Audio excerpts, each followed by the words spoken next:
boys and girls. It's Mrs. Rimington. I sure miss seeing you at school. Hope you're doing okay at home. It's my turn to read a book today, and the book that I chose was Bread and Jam for Frances. Frances is actually, I don't really know what kind of an animal she is, but she's an animal, that's for sure. So this is a book that I read to all three of my kids when they were little, when they did not want to try any new foods. And I'll bet some of you are like that too. So this is the book I read to them, and at the end I think you'll know why. All right, here's the story, Bread and Jam for Frances by Lillian Hoban.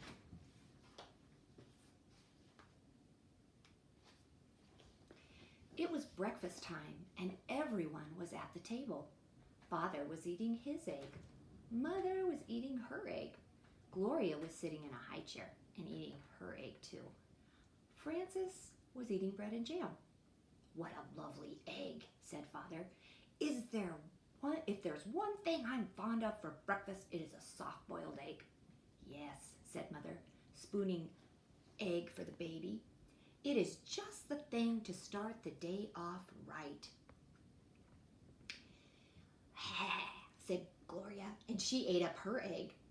Frances did not eat her egg. She sang a little song to it. There's a family eating their breakfast. Everybody has an egg except for Frances.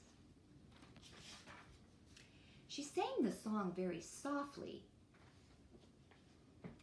I do not like the way you slide. I do not like your soft inside. I do not like you in lots of ways. And I could do for many days without eggs. There she is. She's singing to her egg. And I think her daddy is listening. What did you say, Frances? Asked Father. Nothing, said Frances, spreading jam on another slice of bread. Why do you keep eating bread and jam, asked Father, when you have a lovely soft-boiled egg? Well, one of the reasons I like bread and jam, said Frances, is that it does not slide off your spoon in a funny way.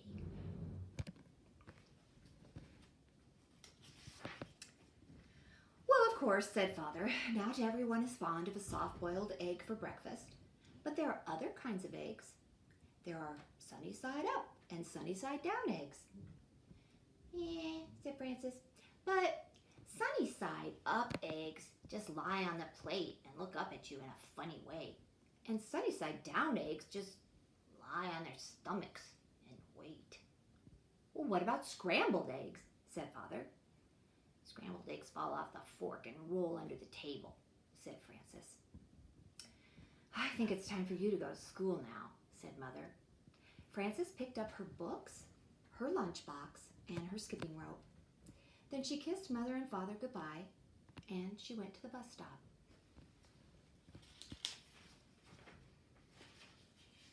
She waited for the bus, and she skipped rope, and she sang another song. Jam on biscuits, jam on toast. Jam is the thing that I like most. Jam is sticky, jam is sweet. Jam is tasty, jam's a treat. Raspberry, strawberry, gooseberry, I'm very fond of jam. That evening for dinner, Mother cooked breaded veal cutlets with string beans and baked potatoes. Said Father, what is there handsomer on a plate and tastier to eat than a breaded veal cutlet? It is a nice dish, isn't it? Said Mother. Eat up your string bean, Gloria. Said Gloria, and she ate it up. She had already eaten her dinner of strained beef and sweet potatoes, but she liked to practice with a string bean when she could, because she's just little.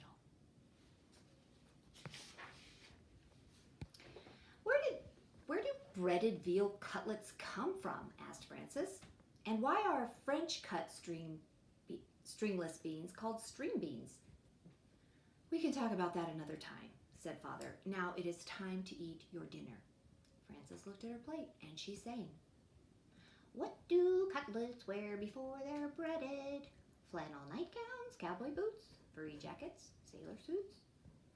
Then she spread jam on a slice of bread and she took a bite. She won't try anything new, said Mother to Father. She just eats bread and jam. How do you know what you will like if you won't even try anything? Asked Father. Well, said Frances, there are many different things to eat, and they taste many different ways. But when I have bread and jam, I always know what I'm getting, and I'm always pleased. Well, you try new things in your school lunches, said Mother. Today I gave you a chicken salad sandwich. There now, said Father to Frances, wasn't it good? Well, said Frances, I traded it to Albert. For what? Asked Father. Bread and jam, said Frances.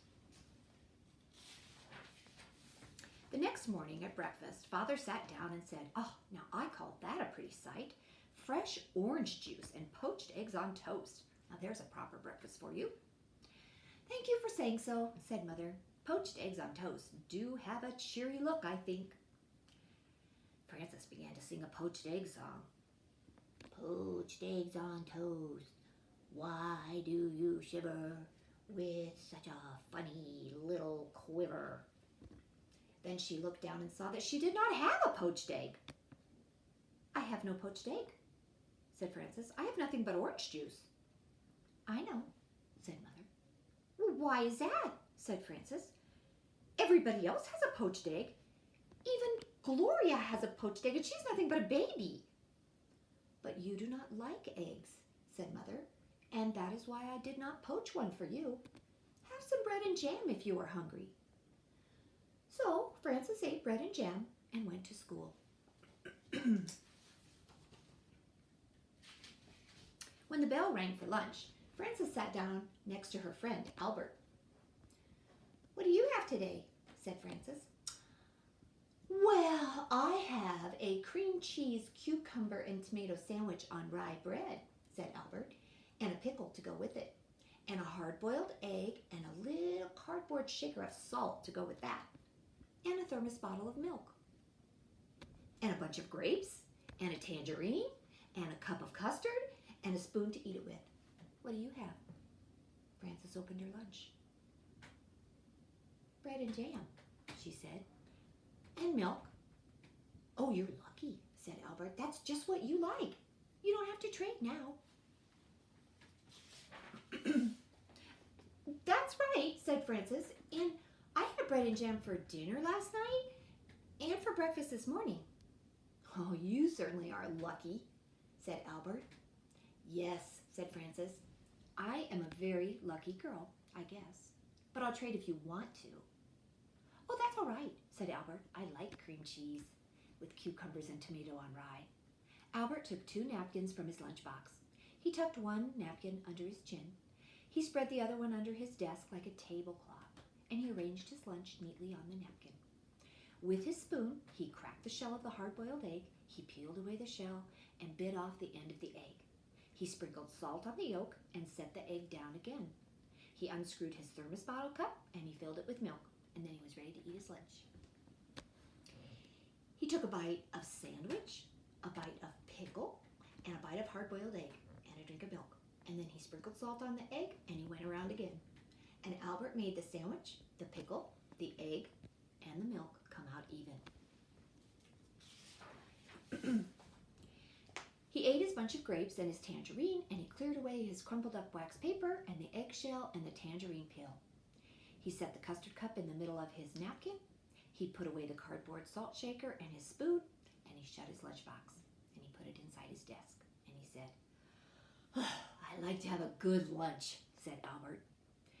Frances ate her bread and jam and drank her milk.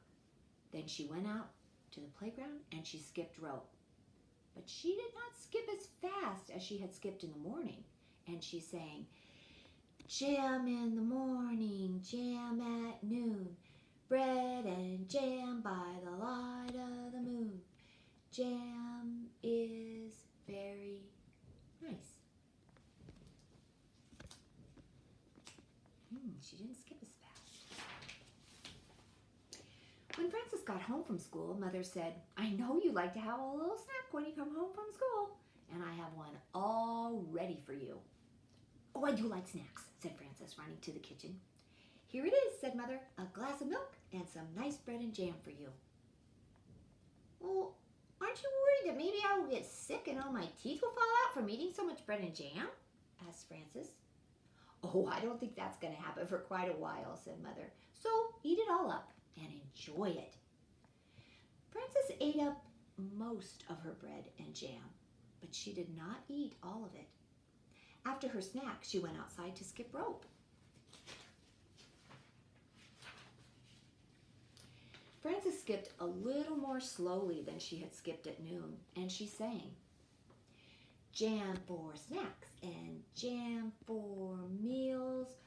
I know how a jam jar feels full of jam. That evening for dinner, Mother cooked spaghetti and meatballs with tomato sauce. Oh, I'm glad to see there will be enough for second helping, said Father, because spaghetti and meatballs is one of my favorite dishes. There he is, he's having his spaghetti and meatballs. You like spaghetti? I bet some of you do. Spaghetti and meatballs is a favorite with everyone, said Mother. Try a little spaghetti, Gloria. Said Gloria, and she tried the spaghetti. Frances looked down at her plate, and she saw that there was no spaghetti and meatballs on it.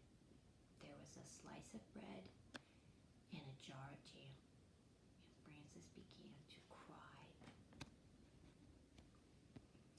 My goodness, said Mother. Frances is crying. What's the matter? Asked Father. Frances looked down at her plate and she sang a little sad song. She sang so softly that Mother and Father could scarcely hear her. What I am is tired of jam. I want spaghetti and meatballs, said Frances. May I have some, please? Well, I had no idea you liked spaghetti and meatballs, said Mother. Oh, how do you know what I'll like if you won't even try me? Asked Frances, wiping her eyes. So Mother gave Frances spaghetti and meatballs, and she ate it all up. I think she knows she should have lots of different foods. The next day, when the bell rang for lunch, Albert said, What do you have today? Well, said Frances, laying a paper doily on her desk and setting a tiny vase of violets in the middle. Let me see. She arranged her lunch on the doily. This is a doily. It's like a fancy, fancy paper napkin. She brought that to school. Do you think she's going to have bread and jam? Or something different? We'll see. I have a thermos bottle with cream of tomato soup, she said, and a lobster salad sandwich on thin slices of white bread.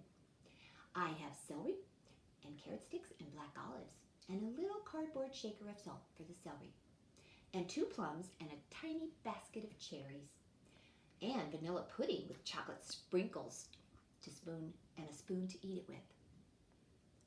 That's a good lunch, said Albert. I think it's nice that there are all different kinds of lunches and breakfasts and dinners and snacks. I think eating is nice. So do I, said Frances, and she made the lobster salad sandwich, the celery, the carrot sticks, and the olives come out even.